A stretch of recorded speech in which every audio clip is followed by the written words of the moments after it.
Je crois que j'ai envie de prendre à gauche. Non, tu devrais prendre à droite. Bon bah alors je vais prendre à droite. Non, tu devrais prendre à gauche. Moi j'aimerais vous parler de l'importance du sexe dans un couple. Non, j'ai pas envie de ça. D'accord. J'aimerais vous parler de l'importance des valeurs dans un couple. Non plus, j'ai pas envie. J'aimerais vous parler de l'importance de parler d'argent. Ah non, pas d'argent. De religion, non pas de religion.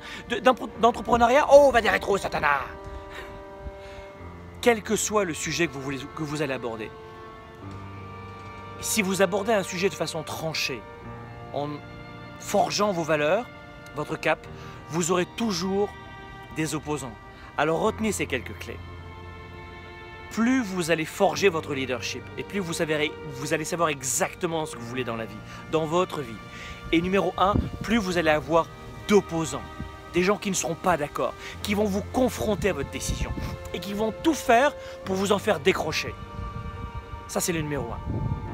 La deuxième des choses, si vous n'avez pas de cap dans votre vie, de nord, comme je le dis dans mes conférences et mes séminaires et mes étudiants, si vous ne savez pas quelle est la personne que vous voulez devenir dans 1 heure, dans 5 ans, dans 15 ans, si vous ne savez pas cela, et parce que la nature a horreur du vide, on va vous imposer une direction et ce ne sera pas la vôtre. Combien de gens dans mes séminaires, et on le verra fin mars à Montréal et fin avril à Paris, combien de gens dans mes séminaires, en début notamment, me disent « Franck, j'ai 30, 40, 50 ou même 25 et je ne fais pas les études ou je ne fais pas le métier que j'aurais aimé faire ou que j'aime. » Et moi je leur dis « Mais pour quelle raison ?» Eh bien parce que j'ai voulu faire plaisir à mon père, j'ai voulu faire plaisir à ma mère. Combien de gens autour de moi n'ont pas choisi leur vie? Alors je ne sais pas si ces 2 personnes ont choisi ou pas, mais combien de gens n'ont pas choisi leur vie et sont rongés par les remords? Donc si vous ne savez pas définir votre cap et ce que vous voulez devenir dans 5 ans, 10 ans, 15 ans, 25 ans, d'autres vont vous dire quoi faire et vous ne voulez pas cela.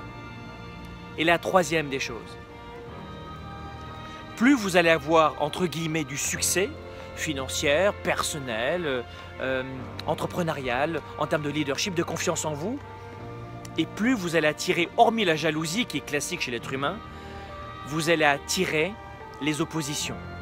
En clair, votre degré de rejet auprès des autres sera proportionnel à votre degré de réussite.